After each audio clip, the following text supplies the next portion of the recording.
Hello everybody, it's Refresh and I'm here to do a new sealed deck for Core Set 2020. I have 6 packs here. We're going to open these packs, look at all the cards, build the best sealed deck we can, and then we'll be back to build another one, and then we will be playing these 2 decks against each other and the challenge decks from the Theros block. I have the links to all of those videos as they come up. They'll be put in the description box below, so check that out if you want to see any of that, and we'll go ahead and get started by opening these packs. First pack, we have a Demon Token, Windscarred Crag, a Tavern Swindler, Chandra's Incinerator, Archfiend's Vessel, Griffin Airy, the Reign of Revelation, a Chandra's Magmut, a Mistral Singer, Dub, Village Rites, Titanic Growth, Capture Sphere, Celestial Enforcer, Turn to Slag, Lofty Denial. And we have a Griffin Token, Thornwood Falls, a Full Art Grim Tutor, 9 Lives, Canopy Stalker, Shipwrecked Dowser, Havoc Jester, Silent Dart, Scorching Dragonfire, Forgotten Sentinel, Mind Rot, Daybreak Charger, Blood Glutton, Cetizen Training, Concordia Pegasus, and Bone Pit Brute. We have a Cat Token, Swiftwater Cliffs, Foil Infernal Scarring, a Demonic Embrace, Fungal Rebirth, Chandra's Pyroling, Siege Striker, Mistral Singer, Caged Zombie, Celestial Enforcer, Infernal Scarring, Wall of Runes, Liliana's Steward, Snare Spinner, Scorching Dragonfire, Teferi's Protege. And we have a Sapperling Token, a Fancy Mountain, Secure the Scenes in Foil, Necromentia, Palladium Mirror, Archfiend's Vessel, Conclave Mentor, Furor of the Bitten, Frost Breath, Warded Battlements, Forgotten Sentinel, Scorching Dragonfire, Trackdown, Blood Glutton, Staunch Shield Mate, Ignatius Cur. Now we have a Night Token, a Fancy Swamp, Scavenging Ooze, Griffin Airy, Kitesail Freebooter, Shipwreck Dowser, Prismite, Fetid Imp, Titanic Growth, Makeshift Battalion, Onake Ogre, Wishcoin Crab, Dub, Ornery Dilophosaur, Shock, and Skeleton Archer. We have a Goblin Wizard Token, a Tranquil Cove, Veto Thorn of the Dusk Rose, Obsessive Stitcher, Silver Smote Ghoul, Direfleet Warmonger, Infernal Scarring, Basri's Acolyte, Gnarled Sage, Teferi's Protege, Rise Again, Portcullis Vine, Staunch Shieldmate, Bone Pit Brute, Tome Anima, and Concordia Pegasus. That is everything we have. Let's take a quick look at each of the colors and see what we have going on. Concordia Pegasus is playable but not desirable. Staunch Shieldmate is not desirable, and I don't even know if I'd call it playable. Basri's Acolyte is pretty good. It's a lifelinker that can power up even the Staunch Shieldmate to be a decent card. Dub is not great. It's too prone to getting 2 for 1. It can go crazy if your opponent doesn't have removal, but that's not something I want to count on. Makeshift Battalion can be alright in the right deck. Griffin Airy, I think if I have enough repeatable life gain, this could be worth it, but I need to have a significant amount of that for this to be worthwhile. Don't think I'm going to be playing this Staunch Shieldmate. Warded Battlements is also probably not where we're going to be playing here. We have a Secure the Scene, which I guess is not bad. It's a bad removal spell. A Celestial Enforcer. This is a decent tapper if we have flying creatures. We have exactly 1 here, unless the Airy starts making griffins. So we'll see what we have with other flyers. The Siege Striker looks pretty good. It looks like you can do some damage as long as you can go wide. I don't know if I can go wide or not. That's the question. So we'll put this over here. Another Concordia Pegasus. Daybreak Charger is a nice aggressive creature. If I'm aggressive enough, it can be good. 9 lives is not good. I think that this is not going to be played in Limited. I don't even know how to play this in Constructed. That's a little bit beyond my skill level, but not something I am interested in here. I have another Celestial Enforcer, another Dub, another Griffin Airy. So 2 Griffin Airies means if we can make life, which we can't in white, and it doesn't look like there's any repeatable way of making life in white, then that could be good, but we have to have enough repeatable ways of making 3 life in return. White doesn't look great. Blue has a Tome Anima, which can be good if you can draw enough cards. Teferi's Protege is a way to draw those said cards.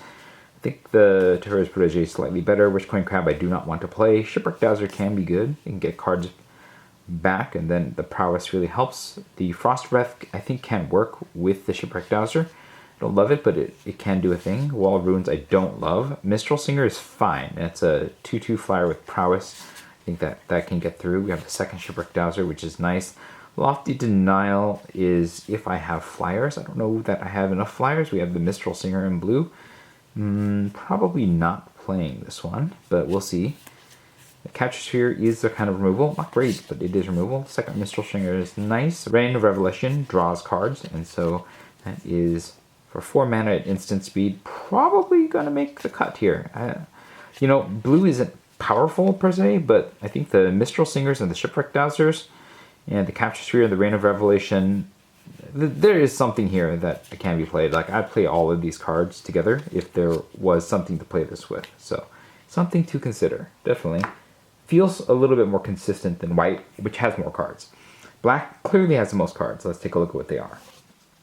And if we play blue and white, we have the Tranquil Cove, or we can use the Tranquil Cove to splash one or the other color into the other. Rise Again can be good if I have something great in the graveyard to bring back. I don't know that I will, but that's something. Infernal Scarring, I don't want to be playing unless I absolutely have to. Silver Smoke Ghoul, if I can gain life like that Airy deck, this will be good. Veto the Thorn Rose is, well, this is a way to gain life. This definitely makes me want to play the life gain thing. It's one strong card in that archetype. We have Skeleton Usher, which I think is a fine creature. I have the Fetid Imp as well that can get things done. The Kitesail Freebirder can rip a card from your opponent's hand. I think this Blood Glutton is one of the only ways that we have to regain life right now. And it makes it slightly better, I think, than the Skeleton Archer. The Archfiend's Vessel, if I can find a way to bring this back from the graveyard, like the Rise Again, maybe there's something here. Necromentia, what does this do? It rips a bunch of cards from my opponent's hand and library. This is, like, I think, terrible sideboard. I'm not going to be playing that.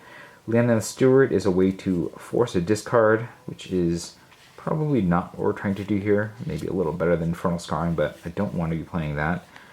There's a Cage Zombie. It's some way of getting repeatable Drain, but it's not a great card. Slightly worse, I suppose, than cards like the, I don't know, the Archfiend Vessel and Rise Again. Demonic Embrace is very good. This is one more reason to play black. Infernal Scarring number 3 is not, just because it's a foil doesn't mean it's getting played. The double Blood Glutton gives me some chance here. Now we have 3 ways of getting repeated life gain between the Blood Gluttons and Veto. Mind Rot is alright. I guess I might play that in some world. I don't want to play Grim Tutor because I don't have a bomb that's big enough to search for that. Okay, the Village Rites is a way to get the Archfiend's Vessel into the graveyard. Getting it back out of the graveyard is another thing. But it is a way to get these guys into the graveyard. And then this guy can gain us life. So there's a life gain thing going on here. And I kind of like it. I don't love the Tavern Swindler, but it's a thing. And the Archfiend's Vessels also have lifelink. That's interesting. So maybe there is some kind of life gain deck here between black and white. I don't know that I have a lot else in black and white to play, but I kind of want to see where this can go. So we'll see. Maybe we'll play that. In black and blue, we also have the Obsessive Stitcher if we play those 2 colors together, which is a decent looter. And then this is a way to return another creature card from the graveyard to the battlefield to trigger out those Archfiend's Vessels. So this is something I could play. Maybe I can splash it with the Tranquil Cove and play on black and white deck is a possibility here. Take a look at red. We have Bone Pit Brute, which is kind of expensive for red. I don't want to play this, but maybe there's a world that I play this. I like Shock. Shock's fine. Onaki Ogre can be good in the right deck, but I need that right deck. Ignatius Cur is just okay. I'm not really looking to play this card. Scorching Dragonfire, good removal spell. I like it a lot. Fear of the Bitten, I suppose in the most aggressive decks it might be alright, but not what we're looking to play here. Another Scorching Dragonfire is great. The Chandra's Pyroling is pretty good, especially if we can get more removal spells. There's 3 of them that trigger this thing, so that is pretty cool. Another Bone Pit Brute, another Scorching Dragonfire. 3 Scorching Dragonfires makes me want to play red. And then we have a Havoc Jester. I guess it's alright. It's a big card that can get us some benefit out of sacrificing stuff. We have a Turn to Slag, which is slower, expensive removal, but you know, it's a thing. It's a thing. Chandra's Magma is a way to do damage to my opponent's face, which is not the worst thing in the world. I suppose a little bit more playable than the Onaki Ogre. And the Chandra's Incinerator can do extra damage, throw it around when I damage my opponent's face with non-combat damage, which I think only the Magma, the Havoc Jester, and the Shock are able to accomplish, so it's strong.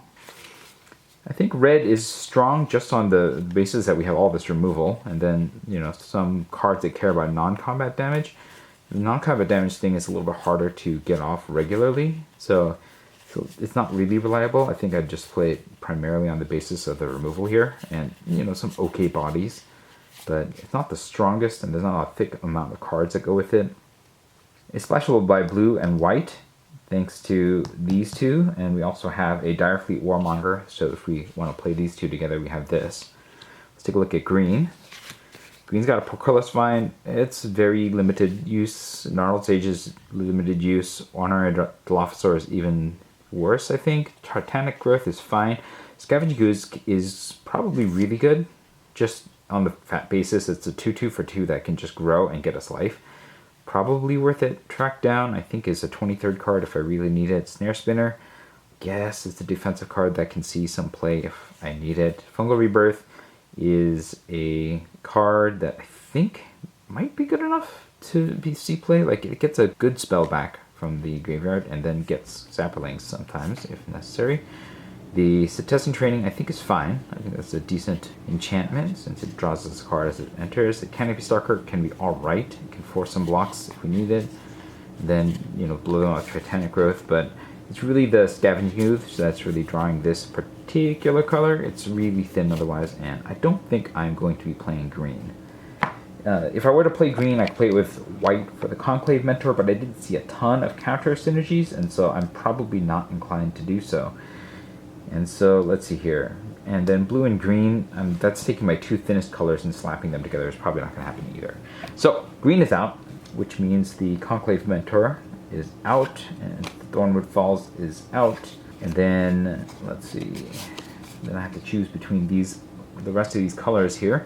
I think I want to play black just because there's a lot of good stuff in here, and then it's probably between black and blue, black and red, or black and white, and then maybe splashing one of these colors. How that works, I'm not 100% certain. Between all of these cards, I'm probably not going to play any of these. Yeah, probably not going to play any of these here. Alright, I'm really curious about this life gain thing. White and black are my thickest colors here, and so let's go ahead and get started by looking at what I can do with white and black, and then maybe, you know, splashing a thing or two if I need to. Alright.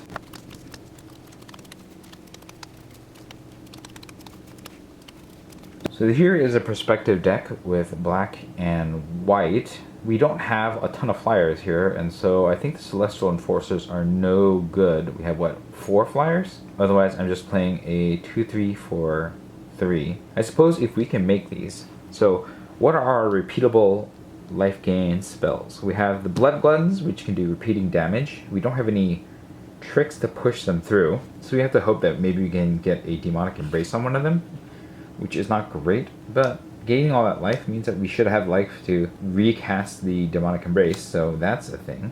And that also grants a creature flying, so it's possible there.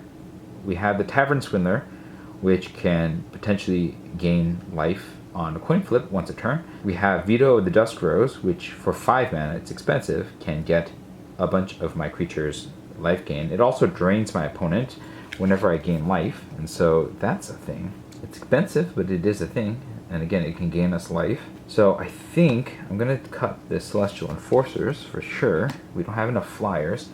I don't think we're going to rely on these Concordia Pegasuses to be the flyers that will gain us life. We can gain life from the Archfiend's Vessel matched with the Daybreak Charger, I suppose, because that can give them a little bit more power. Them dying is also not a terrible thing in the world. So then we can just potentially keep gaining life and triggering the Griffonaries, which can make 2/2 Griffins, which is also pretty cool. Is this enough? Well, I mean, I'm not sure. I think this deck is pretty close to done. We just need to cut one card to hit the right number here. And of these cards, cutting a Mind Rot is probably the way to go here. The real problem with this particular package is that there is pretty much no removal except for Secure the Scene. Everything else that we're doing here is just playing creatures and trying to turn sideways with those creatures. If I cut white, all I'm missing is the Griffonaries, and I'm not even losing that much life gain here. So maybe the thing to do here is to actually cut the white and splash white for the Griffonaries. That's a possibility. Alright, let's see what black and red looks like, because red had all the best removal here. So there are some interesting things that can be done with this particular set of cards here. First of all, Fear of the Bitten can turn the Archfiend's Vessels into cards that can also gain us 3 life a turn, which could turn on the Griffonaries as well as the Silver Smoke Ghoul. So that's an interesting combination that is in the realm of possibility with this particular set of cards. And this is splashable. We could splash white using the Windscarred Crag to possibly get the Griffonaries in here as well. The number of cards here is also bigger. I mean, I'm probably not playing these Bone Pit Brutes, but these are also ways to get the Archfiend's Vessels to gain us a bunch of life as well. So it's not out of the question, but probably the first thing is to get cut in this particular deck. And I like the fact that this set has a lot of removal. It looks the strongest. This is probably where I'm going to go. But I'm going to take one look at blue and black and see if there is a reason to go that way instead. This looks a lot weaker. I think that this clearly makes it so that red is the way to go, and I don't think the Shipwreck Dowsers are quite worth it, even though returning instants and sorceries can be fun. What are we going to return? Arena Revelation? Rise Again? Capture Sphere? Village Rites? Doesn't seem that good. So we will put these back, and we'll go back to red as our base. We'll probably splash white, I'm guessing, for the Griffonaries, and see what kind of deck we can build. There's 27 cards, so we'll need 4 cuts. I think some of the cuts here are pretty easy.